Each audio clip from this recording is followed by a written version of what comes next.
Hello, hello, hello to you, my entrepreneurial friend. My name is Brian K. McNeil, and I'm the sales confidence coach. And this is Wednesday night, December the 21st, 2022. I got a topic for you tonight. And I'm going to tell a few stories tonight, but I'm going to try to shoot holes in some myths. I'm going to try to kill them for you tonight. There are especially this time of year.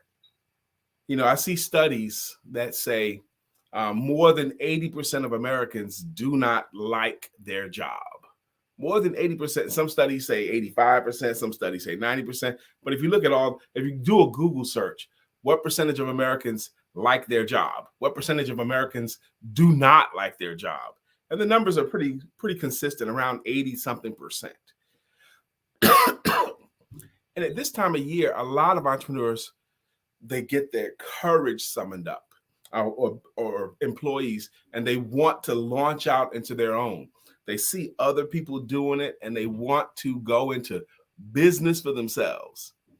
I see posts on Facebook. Before you go into business, what's the most important thing to do first? What should you do first? And I read all of these comments. I see some things that are presented by well-intentioned people, but I don't think it's true. I will tell you, as a sales coach, I've seen a lot of things happening. For example, I've had a client come to me. This client was a doctor, and she had this idea that she wanted to go into full-time entrepreneurship, and she wanted to teach people how to heal their bodies through the food that they did. So she had an idea. So first thing she wanted to do was to get an office. First thing she decided to do was to get an office in a good zip code, in a good location in her city, because she felt like that would add to her credibility. And then she paid like $5,000+ to get a good website for herself.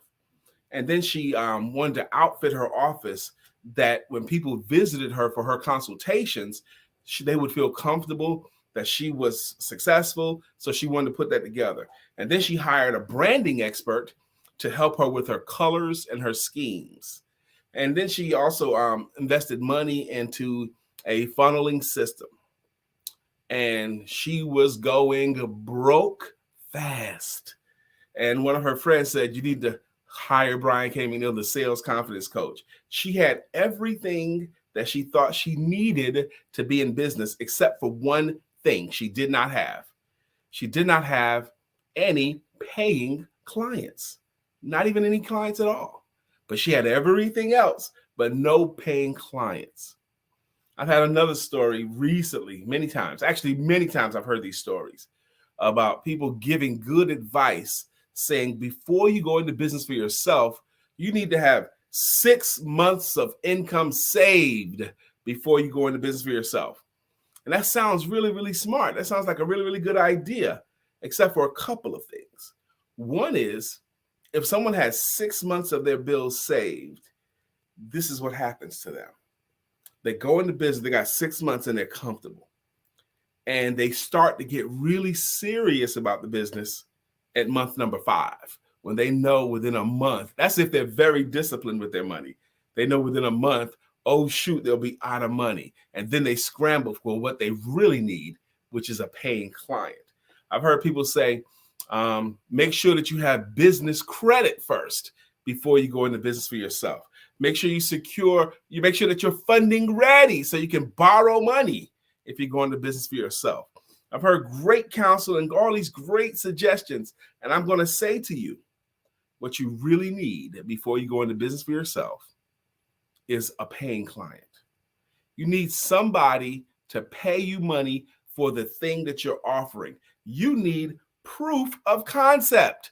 Yes, you do. And it doesn't matter what kind of business you launch, whether it's landscaping, whether it's coaching, whether it's financial services, whether it's fitness training, whatever it is. If you decide to go in business for yourself, I'm going to say to you, you need a paying client first. My name is Brian K. McNeil, and I'm a sales coach. And I have been a full-time entrepreneur, I don't know. I've been training people how to sell better for about 31 years, but I was working in corporate America for a large part of that since January of 2010. So more than 12 years. I've been doing it just full time. All my money has been earned just from what I produce. To me, that's one of the best things about being an entrepreneur is your money comes in direct proportion to your effectiveness. And if you decide you want to raise, the board just met. I'm sitting here now with my New York Giants hoodie on. I'm wearing a hoodie, so you know I mean this thing. I'm not dressed up. I'm at home. Green screen background. If you are my family member and I loved you and I wanted to ensure that you were successful in business, I would have you do a few things. I would have you read something, okay? Warren Buffett says, if you want to go into a business, you need to read 10 books on the topic. If you want to go into, for example, Bitcoin or cryptocurrency, he recommends you read 10 books on that. If you want to be an investor, he recommends you read 10 books on the topic. Warren Buffett is still one of the richest men in America, richest man in the world. Does he know what he's talking about? Is he telling the truth that you need to read 10 books on it? Information is readily available. Counsel, especially free counsel, is sometimes bad counsel. And I know there's some people who are going to shoot holes in this tonight, and that's fine. I'm going to say to you, while all of those other good intention things, the funnel, the branding, the website, all those things happen along the way. They happen along the way. They are not precursors for being an entrepreneur. They do not have to happen before you become an entrepreneur. They're not prerequisites. No, they are not. If you have someone paying you, if you have a system to bring in clients that will pay you, that's what you need first. You need proof of concept. You need money coming in. Now, if you don't have money to launch your business, what you do have is time. You either have time or money. You do have time to be creative. You have time to work harder, to work longer, to get up earlier and work later. It can happen for you. I have children, and it's my heart desire that all of my children become full-time entrepreneurs. They're not all full-time entrepreneurs, but that's what I would want for them. Because although the entrepreneurial life is fraught with ups and downs, it's fraught with them. There's a lot of winning and losing in the life of an entrepreneur. There's a lot of hard times and dark days and uncertainty. But overall, it's a better life. As an entrepreneur, it's time that you understand that you are walking the tightrope without a net, and you can do it. I'm here to tell you, yes, you can. You are blessed. You are blessed with a collection of gifts, skills, and talents that should be exchanged for a financial remuneration, which is money. Something that you know is worth some money. At any given moment, there is somebody actively looking for the solutions that you offer. There's somebody looking for what you can provide in a business of your own. Now, if you have a job, I'm going to say to you, keep your job and build your business as well until your business can replace your job, because you still have to pay bills. You still have to eat. You still have to live somewhere. Okay. It's not exclusive one or the other. It's not one or the other. Now, I'm going to tell you a story. When I decided I was no more, I got to be in business for myself, I did not do it that way. I got one client and quit my job. Went full time. And I was armed with nothing but really enthusiasm and energy and the time. The first time I did that, notice I said the first time. The first month of my full-time entrepreneurship journey, I made a lot of money. I made a great income that first month. And then I made all of these sales. And then what happened to me was the second month I was in business, I made less money than the first month. The third month, I made less money. The fourth month, I made less money until there was no money. And I had to quit my dream, quit my business, and go back into corporate America. and I felt defeated. I went back into corporate America. I bolstered my confidence again, and I tried it again. And the same thing happened to me. I made a lot of money and then less and less and less until it was no money. It took me 4 tries, 4 times of this trying and failing, 4 different times before it stuck for me. And what I learned was, even if I get clients, I cannot stop prospecting. I have to continually seek new business. Have you ever heard of McDonald's? Have you ever heard of Coca-Cola? Of course you have. Have you ever seen a McDonald's commercial? Have you ever seen a Coca-Cola commercial? Of course you have. Why? Even though they're well-known names, well-established, with a product that people love and want to keep spending money on, they don't forget the first things first. They keep actively doing the efforts to pursue new business. Yes, you must continually pursue new business to make it. You must learn to prospect. In the 90s, when I first got into professional sales, I thought the key to being a great salesperson or a great entrepreneur was to become a great closer. So I studied about how to close sales a lot, okay? That's what I thought it was, just overcoming objections and closing sales. That worked in the 90s. But in 2022, that does not work as much. No. You can't sell today the way I did in the 90s. I can't close hard. I can't hardcore close. I can't use pencil closes and things like we used to do, because no one would tolerate that today. Nobody would. But you can have a selling process. I will say to you, my entrepreneurial friend, my prepreneur, that's a good term for it. You're not yet a full-time entrepreneur. You're pre-stages. Here's what you need. 2 things. You need 1, a paying client. Because once you learn how to get 1 paying client, then you can learn how to get 2 paying clients. We got someone contributing, or find a part-time job or a temp contract. These are perfect gigs for those making the transition. That's what I did, because I can't do corporate America ever again. It gave me anxiety. I like that suggestion. Thank you, Sister Mia, for contributing it. I've done that road too. I had a part-time job. Oh my gosh. I took a part-time job because I understand that feeling. I got to the place where I couldn't stand it another day. I couldn't stand it another day in corporate America. It was in my belly. I felt like I wanted to give birth to it. I was good at my job, but I was screaming on the inside. Ah! I want to do my own thing. So I took a job that was part-time, okay? And it was a selling environment. It was selling by phone. And the first day there, they was talking about how to sell and overcome objections. So I offered them a tip on it, because that's what I know how to do. My first day there, I gave it a class on how to overcome objections. And 2 weeks later, they asked me to be the manager. And I was like, no, I don't want to be the manager here, because I got a job. I got a business I'm building. I don't want to be the manager. So I said no. The following week, they came back to me again. Brian, please, we need you to be the manager here. No, what about this person? What about that person? No, that person and that person can't lead. We want you. We need you to do it.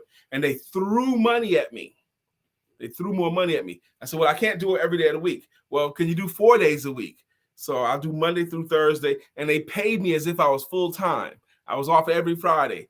And I punked out and took the money. I took the money. And the only thing it did was prolong me quitting and going full-time, because I knew I didn't want to anymore. Sister Mia, I understand that feeling. I didn't want that life anymore. Those of you who know that you want the life where you can win or lose based upon your own efforts. Those of you who have enough courage now to be like the real gladiators, with your shield, with your collection of skills, to go out there in the unsuspecting world and win. Those of you, I'm talking to you right now. I'm talking to you. Here's what I believe you need. You need a paying client, okay? No matter what anyone says to you, if you go into business for yourself, hear me clearly. This is the truest thing you're ever going to hear. If you're going into business for yourself, you're in sales. You're in sales. Yes, you are. Even if you were able to hire a salesperson to sell your stuff for you, that person that you hired cannot be the only salesperson in your company. They cannot. You cannot completely outsource selling of you, selling of your products, and selling of your services. I say it's the one thing that cannot be completely outsourced. Even if you could hire a salesperson to sell your stuff, you also need to sell. That person you hire can come and go. If they decide to go, does your business die?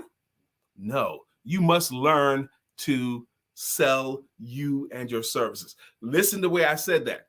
If you want to go into entrepreneurship, you must first learn to sell you and your services, because you are a part. Thank you, Nicholas. He says, teach, bro. You are a part of what you're offering the world. And you are the biggest part of what you're offering the world. Your solutions, your services, your products, they are a part of it. But the biggest part of what you offer the world is you. You must earn the right to ask for business. You must deserve business. How do you earn the right to ask for business? But here's a couple of things. How do you earn the right to ask for business? First off, be excellent at what you're offering. Be excellent. That means better than good. Your clientele, the marketplace in general, they assume basic goodness. But you don't compete against other people doing what you do. You compete with how well other people sell their services. You do not compete. If you're a business coach, a life coach, if you sell financial services, if you offer cool products and others offer cool products and others offer services like that, you do not compete with them. You're not in competition with them. You're in competition with how well they sell. You're not competing with other people. You're not even competing with other companies. You're competing with how well they sell. Nicholas says, because you are always selling whether you know it or not. Whether you know it or not, or whether you like it or not. You don't have to like it, but the laws are what the laws are.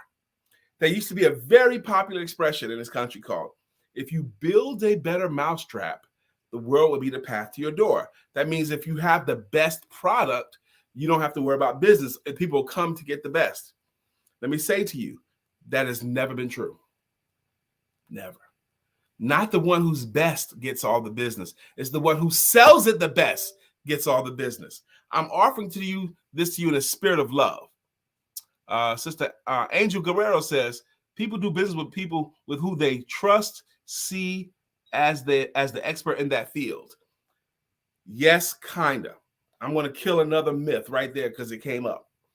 Very well-intentioned people that mean well. They will say to you things like, people do business with people that they know, like, and trust. And I'm going to say to you, if you buy into that, it's killing your business.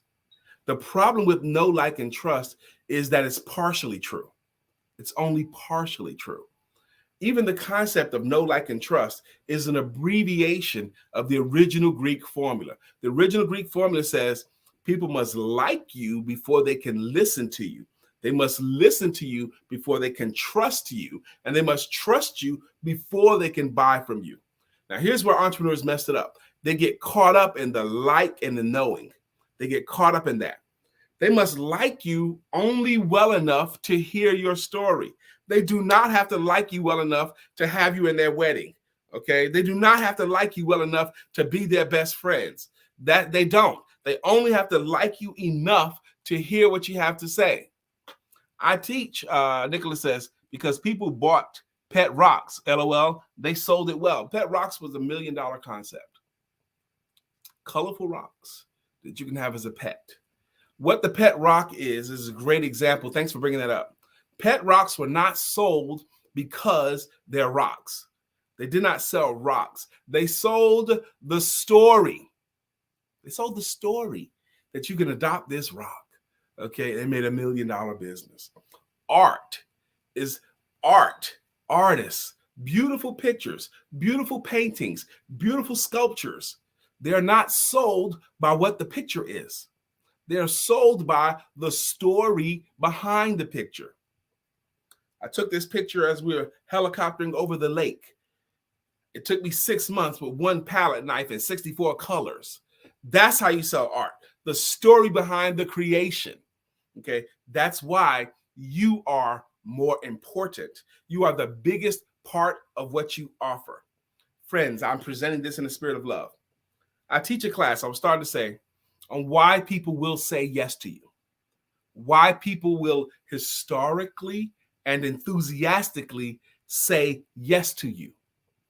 And the top 7 reasons why people will say yes to your offer, the top 7 reasons why they will be willing to exchange money, their money, for what you offer. How much they like you is not even in the top 7. It's not even one of the top 7. Okay. It might be number 8, 9, or 10, but it's not the top 7 reasons why. Think about this, entrepreneur friends. There are a lot of people that know you and like you. There's a lot of people that know you, like you, respect you, and maybe even admire you. And they've never done business with you. And they're not gonna. Why not? Because they don't have a reason to do business with you. They will do business with you if you are able to help them to see that giving you the money in exchange for what you're offering will improve their lives in some way. That's why. And it has to be an unfair exchange. They have to get a lot of benefits in exchange for their money. They're going to get significantly more benefit from what you're offering them than the money that you're asking for. And that's fair. That's just how it goes. They have to be able to see that they're getting a lot of value in exchange for the little pile of money you're offering. And that happens through selling skills, selling systems, your story. Your money is in your story. Yes, it is. Some of what I said tonight in the last 21 minutes might not feel good to somebody. Okay. It might even be contrary to what some people think. And I'm here to tell you, as a full-time entrepreneur for many, many years, so is my wife. We work from home. Okay. I was thinking about it earlier today because I saw yet another one of these Facebook polls. If you go into business for yourself, what's the first thing you need?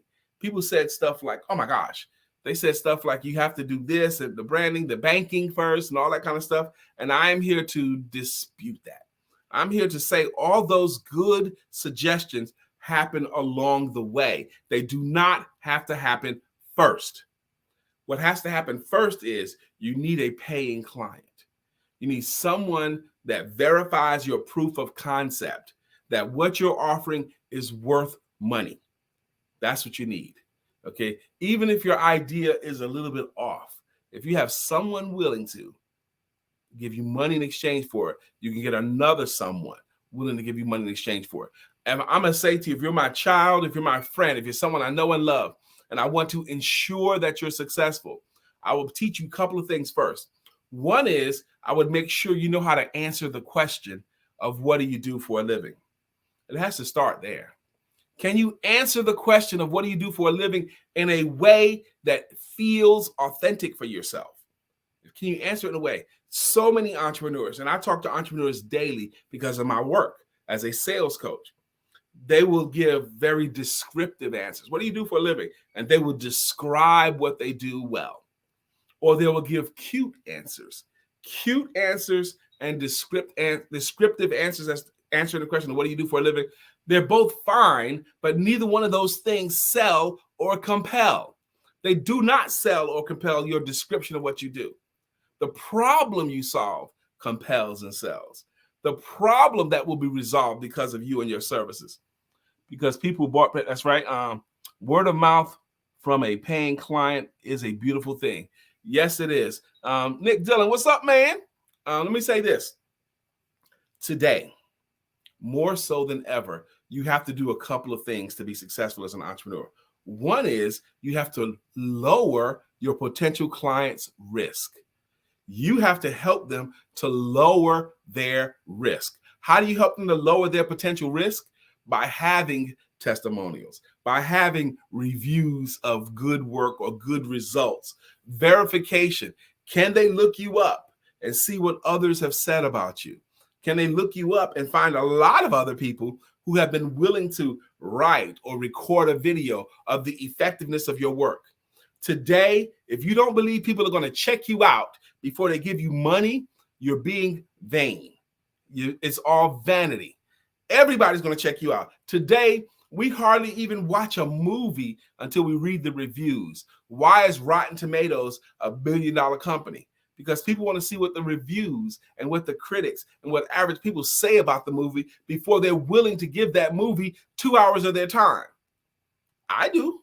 Probably you do as well. We're going to look at the reviews. We're going to read what they say about it before we give it to them. You could do the same thing. Has anybody gotten a good result as a result of working with you? If you do have that, you must, M-U-S-T, collect testimonials. You must collect good reviews, and you must be willing to share them.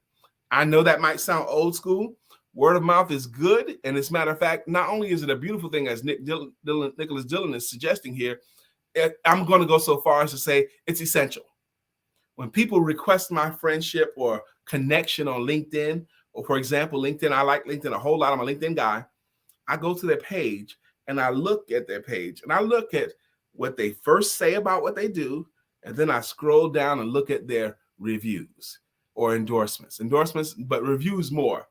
If they don't have anybody willing to say anything nice about working with them, I question it. Okay. Or if their reviews are from 2011, okay, or 2009, and nothing since then, I don't know if I trust them. And I'm not, I'm a normal guy. I'm an average guy. Your clients are normal too. They're going to check it out. So one thing you got to do is lower their risk. And you could do that by having a good collection of testimonials and be willing to offer them something either free or low cost. Something free or low cost. It could be an ebook. It can be a workshop. Something where they can get a taste test of you. Okay, taste test. Have you ever gone to the mall and the food court and there are people outside in front of their booths, restaurants, and they'll offer you a piece of chicken on a toothpick or a small sampling of their Chinese food or something like that? Why would they do that? They have a whole tray of them. Why would they do that? Because if you haven't tried their food before, it's hard for you to decide that you're going to try their food. Here, taste this. See that it is good.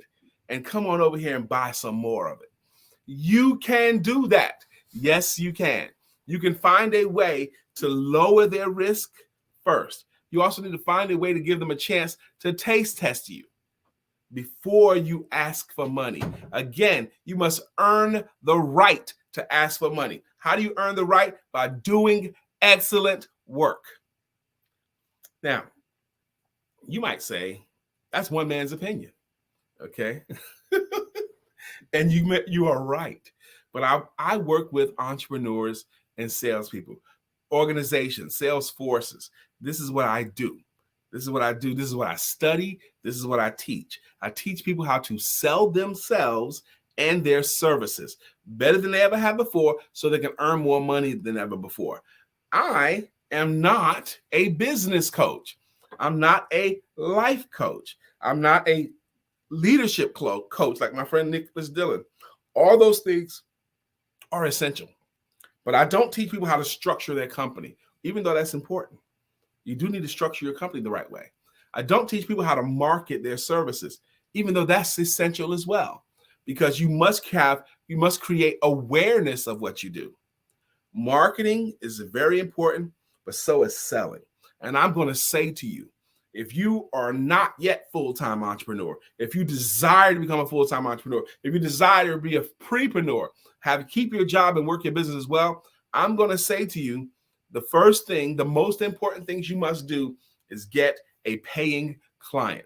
Somebody.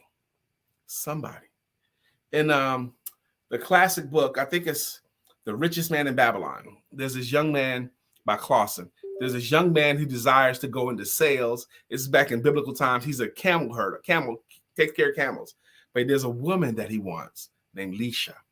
And he decides if he wants to get this woman, he can't be a camel boy anymore. He has to make some money in order to earn the right to have this beautiful woman that he wants. So he presents himself, says, look, I don't want to be your camel boy anymore, to his boss. I want to be in sales. You want to be in sales? Yes, I want to be in sales. Teach me how to be in sales. So here's what he did to him. He gave him one item to sell. He gave him a beautiful robe and even had his insignia in the robe. And he says, take this robe to Bethlehem and sell it. You sell this one robe and come back to me, and then I will teach you how to sell. That young man took it as a challenge, and it is. He took that one robe to Bethlehem. Bethlehem was the biggest city in the area, had a lot of people there. He wanted to try. He told him to go sell one robe, and then I will teach you. Why would he tell him to sell one robe before he teaches him? Because when you go to Bethlehem to try to sell, there's going to be a lot of no's. You're going to take some lumps. There's going to be some disappointment. There's going to be some struggles. And he struggled to sell the one robe. He struggled to sell it. But he needed to have that on him. He needed to have that toughness, that courage. He needed to be able to take some of those hits, some of those no's. A mindset when you're offering your services. A mindset that the ones that don't hire you don't matter. No one has to hire you. Everyone doesn't have to say yes to you, but you do have to offer it. They do. That was genius right there. They don't have to say yes to you, but you do have to offer it to them. Yes, you do. The more times you offer, this is going to sound nuts. I'm not nuts. This is going to sound oversimplified, but it's really a key. The more times you effectively offer your services, the more times you'll get some yeses. The more you offer your services, the more potential you'll get to get some yeses. And one, even if you, as an entrepreneur, as a business person, as a salesperson, you can have a lot of problems. You can have headaches. You can have some stressors. And one sale makes you feel better. One sale makes you feel so much better. It's just not as hard anymore with one sale. And you learn how to get one sale and get yourself some training. I'm a sales coach. I teach people how to sell themselves and their services, but I'm not the only one. There's a lot of them. Information is readily available. I suggest you study on how to sell yourself and your services. I am a frill. I'm a shortcut. You work with Brother Brian if you want to get profitable sooner, faster. Okay, that's what you do. If you don't want to take that many bumps and bruises, I will shortcut your process. I'll teach you what to do on a Monday and a Tuesday and a Wednesday and a Thursday. Entrepreneurial friends, there are a lot of activities that people are going to suggest that you do. You need to do this, you need to do that. And a lot of these activities can sometimes get in the way of what earns you money. Yes, there are a lot of things you can do during the course of the day as an entrepreneur that does not earn you money. Those are things that you do getting ready to do the activities that earn you money. Yes. You know, if I push against the wall all day long and the wall never moves, even if I got tired, no work was done. Prospecting, actively looking for someone to offer your services to. Presenting, actually showcasing what you have to offer. Prospecting, presenting, closing, going through the actions of actually asking for money. Prospecting, presenting, closing, following up. Following up. You've heard this old adage, the fortune is in the follow-up. That is very true. Very true. Guess what percentage of people say yes to you the first time they hear from you? The first time you introduce something to them, what percentage you think says yes to you? About 2%. Yep. You must ask for business more than once. Brother Nicholas says, I tell everyone Brian is great at this. Nicholas, every time you tell someone Brian is great at this, first off, you're right. I am great at this. Secondly, thank you. Why does Nicholas tell everyone that Brian is great? Because Nicholas has an actual experience. He had a chance to try me out. He had a chance to see me do some things. I think we might have been on a platform together, or he might have been a part of one of my workshops. I think I actually coached him a little bit as well, but he's not the only one in this feed that have had a taste test of what I have to do. This is all I do. I've been doing this for a long time, and I'm going to stay in it. Why? Because I believe that my Heavenly Father, I'm a believer. My Heavenly Father has uniquely qualified me. He has uniquely qualified me, gifted me with gift, skills, and talents to do this. And if I don't do this, I feel like I'm not giving honor to my God. He blessed me with this skill, and if I don't use it, I am not showing honor. I show him honor by using the gift, skill, and talent that he's blessed me with in exchange for money. That's right. I'm still going here. I want to say this to you. There's a concept called The sin of the desert. The sin of the desert. The sin of the desert when you know where the water is, but you won't tell anyone else. You know where the solution is, but you're afraid to tell them, or you don't know how to tell them, or you don't know how they're going to receive you. Doesn't matter why you don't tell them. If you don't tell them where the solutions are, where the answers are, where the water is, you're committing the sin of the desert. And the sin of the desert is the height of selfishness. If you have something that will help somebody and you won't sell it to them, you are committing the sin of the desert. You are being selfish. You're keeping your good water to yourself. Yes, you are. Nicholas says, yes, the coaching experience was great. You lead with value, and I was happy to pay. Yes, he did. And that was many years ago. That's probably 2013 or 14, I'm guessing, Brother Nick. But he still is stuck with him. Okay, that was a long time ago. It stuck with him. I think he was my client before I got married, and I got married in 2016. So it was before that. And I appreciate you being on here tonight. Entrepreneurial friends, there is a lot of bad counsel. Nicholas, please help me here. There's a lot of bad counsel. If people say they want to go into business themselves, there is some bad counsel. Okay. Hello, Carrie Marshall. How are you, my sister? I love that you popped on here, Carrie Marshall. I came on here tonight with the title of, if you want to go into business for yourself, beware of bad counsel. Carrie Marshall is another person. First off, I love Carrie Marshall because she's super successful in her business and she's wonderfully generous. Okay. When I say she's already successful, she has proof of concept. She has put herself out there and people have been willing to exchange money for her stuff. They've been willing to give money for what she offers. And not only she learned how to do it, she has a system and she's been generous with me, teaching me her system. Okay. Which I love and I appreciate. And I can't thank her enough. Thank you very much.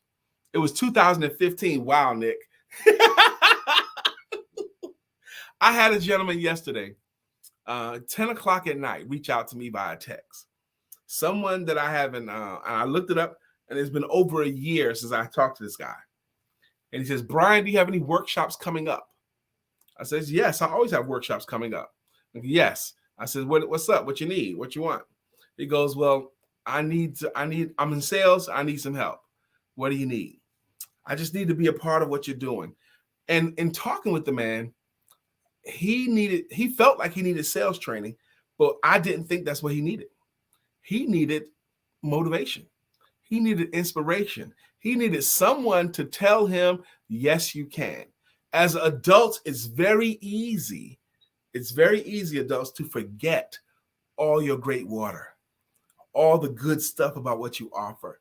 And what happens, unless you reinforce it, we start to only talk about our own favorite things. When you know that you have all these gifts and all these skills and all these benefits as a result of working with you, and if you don't reinforce it, if you don't keep studying, if you don't have people speaking into your life, if you don't have someone speaking into your life, you can forget all your great stuff. I do this with my clients on the first day that they hire me. One of the first things they do, I have a number from 1 to 10 on a sheet of paper, longhand, number 1 to 10. And I set my timer at 3 minutes. And I tell them I got 3 minutes on the clock. And I say, when I say go, I want you to write down 10 great reasons why someone should work with you and your services. 10 great reasons why someone should work with you and your services. And then I say, go.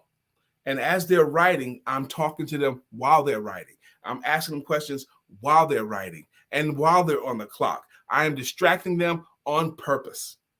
The reason why I do that is because it's a scientific reason. If you give people too long like that, they'll create a story. They might come up with, well, what is the textbook answer for this? Or what is Brian trying to get me to say? And I fill up the space so they only have time to say the stuff that's already in their mouth and in the front of their brain. And when I get them to have the whole list of 10, very often, my entrepreneurial friends, hear me out. Very often they'll have their whole list saying things like, why should people do business with me? Well, because I'm hardworking, because I'm passionate, because I love people, because I have 4 degrees in this, because I'm certified, because I've been doing this for a long time, because I'm honest, because I'm fun, because I'm funny. All of those things are great qualities to have. They'll make people like you. They'll make people respect you. They'll make people save you a seat. And it might even cause them to admire you. But they will not give you money for any of those things. None of those are reasons for them to give you money. Those are just reasons for people to like you. They're only going to give you money in exchange for what you offer is they believe, and you have a lot to say about whether they believe this or not, that their lives will be improved in some way in direct proportion to putting this money out in exchange for what you're offering. They have to believe that they're going to gain something. They're going to gain money. They're going to gain some time. They're going to feel better. They're going to have a reason. Their health is going to improve. They got to have a tangible reason other than liking. Okay? There's a lot of people I like, and I've never done business with them. And I'll even speak well of them.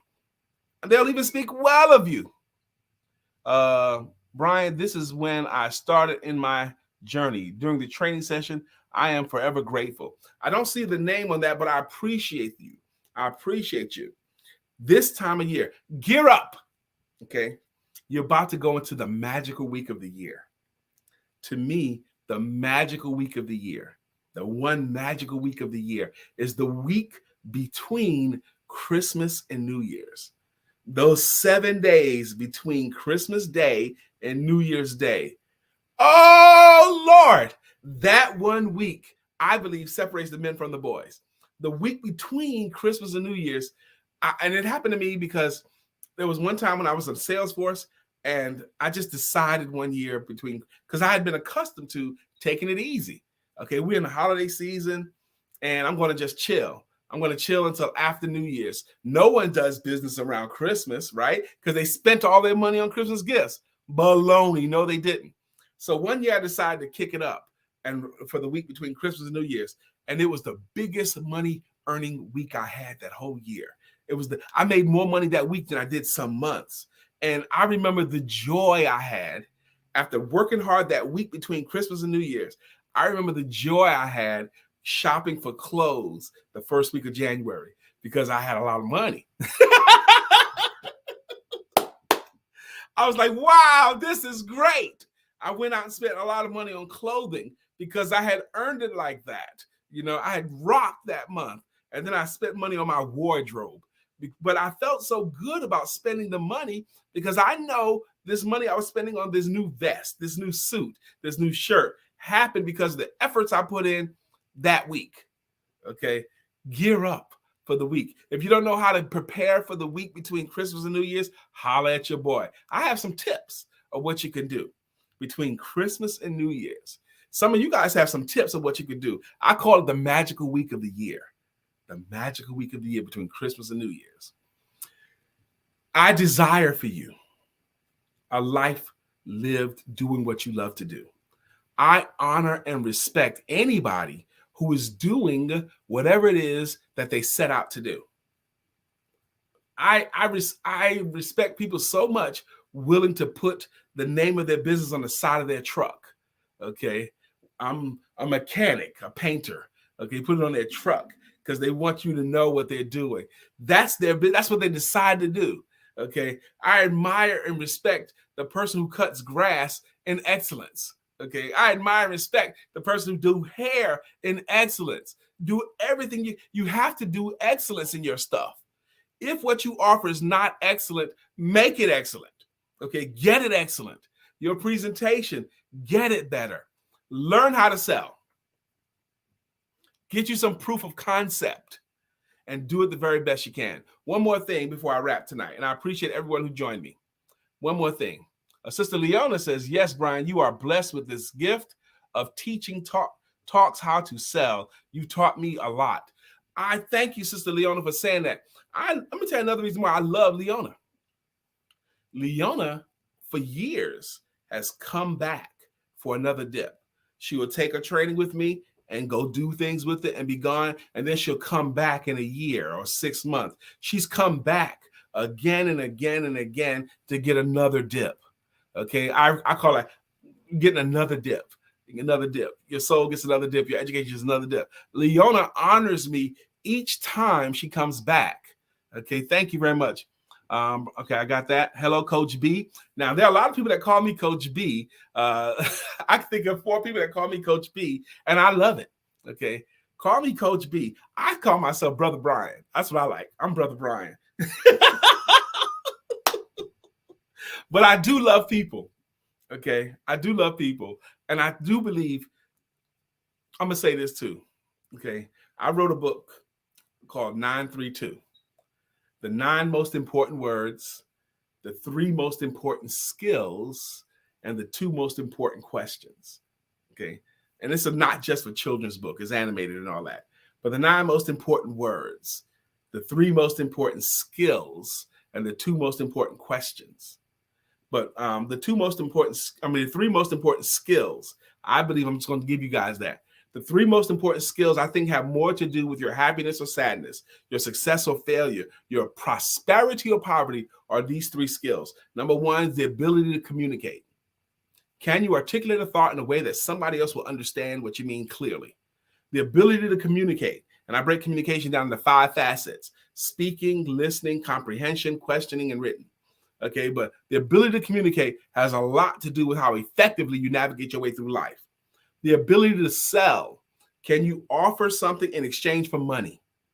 And the third one is the ability to lead. Nick Dillon is a leadership consultant. Okay, and I can fully endorse him. The ability to lead, the ability to get more things done through people than you could on your own is one of the skills that I consider one of the 3 most essential skills in life.